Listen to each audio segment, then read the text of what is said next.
안녕하세요. 영양가 있는 아줌마입니다. 오늘은 단백질이 부족하면 건강도 없다. 두 번째 시간입니다. 첫 번째 시간에 저희가 배웠던 어, 어떤 내용이었냐면 단백질은 아프지 않고 건강하게 살기 위한 핵심적인 영양소로서 매일매일 섭취해야 될 식품으로다가 말씀을 드렸거든요. 이 책에서 단백질의 대표적인 역할 중에 하나가 우리 몸의 면역, 세포의 재생, 그 다음에 장기의 구성 성분, 그 다음에 심혈관계 질환과도 관련이 돼 있고 여러 가지 우리 몸속의 호르몬, 그 다음에 효소를 생성하는 거에 단백질이 중요성을 말씀을 드렸습니다. 오늘 두 번째 시간은요. 단백질이 부족했을 때 우리 몸에는 어떤 전조 증상들을 먼저 보일까? 라는 내용으로 이제 시작을 해보겠습니다. 보시면요. 우리 몸은 그 상태에 따라서 다양한 전조 증상을 보인다. 몸 상태가 허약하면 머리가 어지럽다거나 그런 증상들이 있는데요. 이러한 증상들은 그 자체로 질병은 아니며 그래서 병원에 가신다기보다는 병원에 가시기 전에 일단 내 몸에 대해서 내가 먼저 아시고 어떤 증상들이 생겼는데 내가 도대체 뭐가 문제일까? 라는 생각을 하시고 내가 먹은 그 전부터 며칠 동안 먹은 음식들이 뭐가 있을까?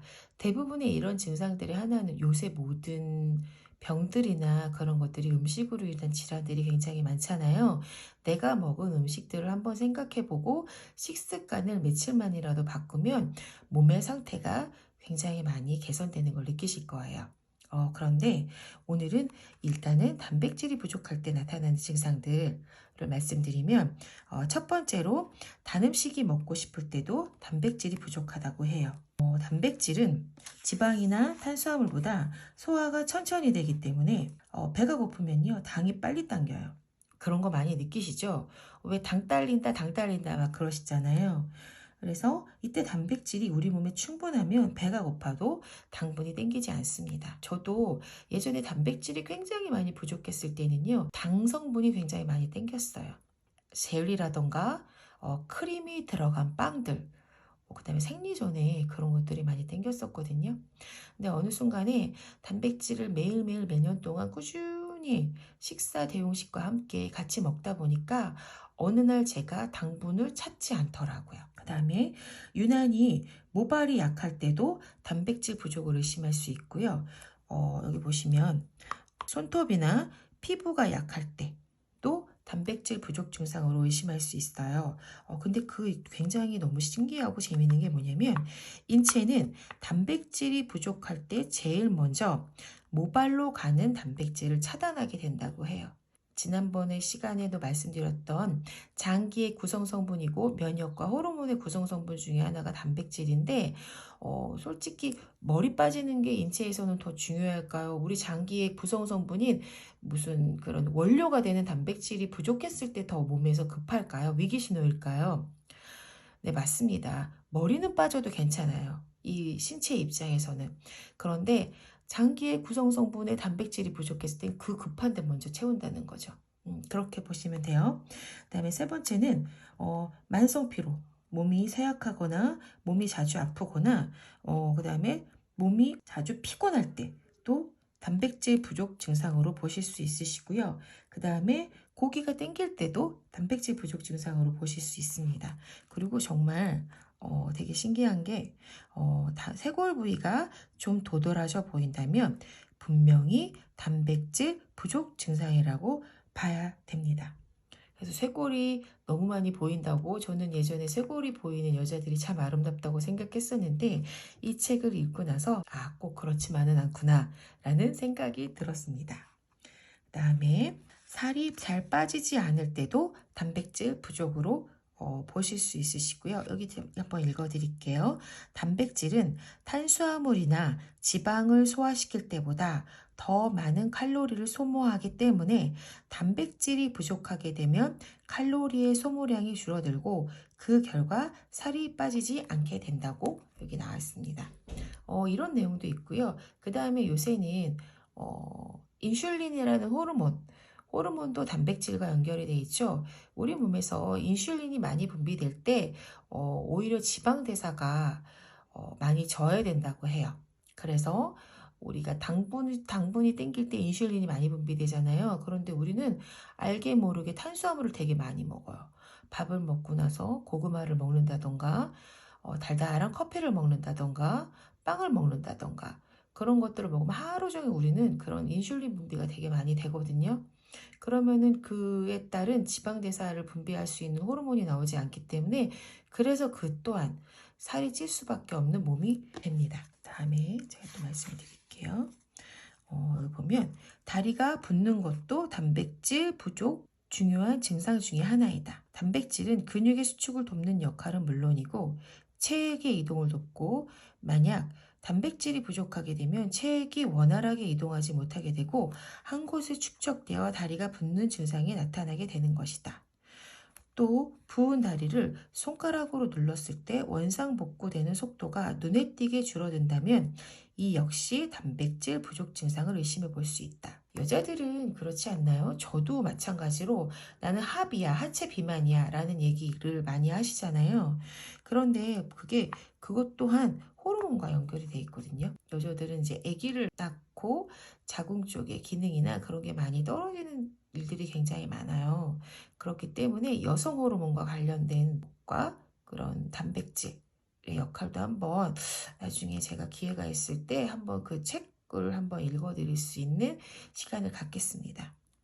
다음에 일명 브레인 포그를 자주 경험하는 것도 단백질 부족 증상의 하나이다.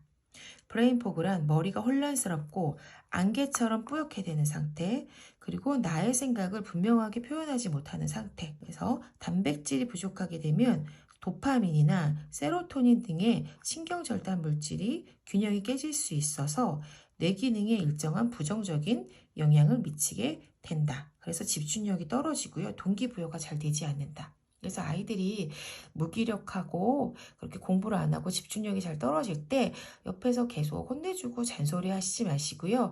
단백질을 한번 일부러라도 한번 먹여보세요. 꾸준히. 그러면 아이들의 집중력이나 의자에서 앉아서 공부할 수 있는 그런 근력이 많이 달라지는 걸 느끼실 수 있을 거예요. 그다음에 규칙적으로 잠에 잘 듣지 못하는 것도 단백질과 관련이 있을 수 있다. 단백질을 통해서 에너지를 더 많이 소비하게 되면 과체중은 물론 수면을 개선할 수 있다고 한다. 그래서 단백질이 부족하고 탄수화물이 많은 식사를 하게 되면 에스트로겐과 프로게스테론 등 여성 호르몬의 불균형을 초래하게 되고 생리 주기를 불규칙하게 만든다는 내용이 있습니다. 그리고 정신적인 질환의 하나인 우울증 역시 단백질과 관련이 있다. 우울증은 세로토닌의 농도가 낮아져서 생기는 현상이고요. 단백질은 세로토닌의 농도를 높여주는 매우 중요한 물질이다. 그래서 특히 임신했을 때 임산부 산후 우울증들 되게 많잖아요. 갱년기 우울증도 있지만 이때도 이 세로토닌과 연결되는 호르몬의 균형이 깨져서 그런 거거든요. 그래서 임신했을 때 의사 선생님들은 철분을 많이 먹으라고 얘기하지만 당연히 철분도 많이 드셔야 되는데 우리 임산부들의 그런 산후 우울증과 그다음 아이들의 세포의 재생, 태아 때 성장기 때 제일 단백질이 많이 들어가잖아요. 그래서 단백질을 진짜 많이 섭취하셔야 돼요. 예. 꼭 기억해 주시고요. 그다음에 단백질은 효소를 만들어내기 때문에 만약 부족한 상태가 되면 신체 대사 기능이 떨어지고 신체 대사 기능이 떨어지게 되면 우울증은 더욱 심화될 수 있다. 몸에 기운이 없고 축 처져 있는 상태에서 기분이 좋아질 리가 없기 때문이다. 지난번에 말씀드렸던 거 혹시 기억나세요? 단백질의 역할 중에 하나가 효소 생성. 근데 그 효소의 역할 중에 하나는 우리 인체의 호흡과 소화와 배설의 역할을 하거든요. 결국에는 우리가 음식을 잘 먹고 잘 소화시키고 잘 배설할 수 있는 거 제일 중요한 역할이죠. 그러면 몸이 덜 피곤하고 잠도 잘 잘 수 있기 때문에 여러 가지 이제 단백질은 우리 몸속에서 진짜 중요한 역할들이라고 말씀드리고 싶고요. 항상 우리는 우리 몸에 민감해질 필요가 있습니다.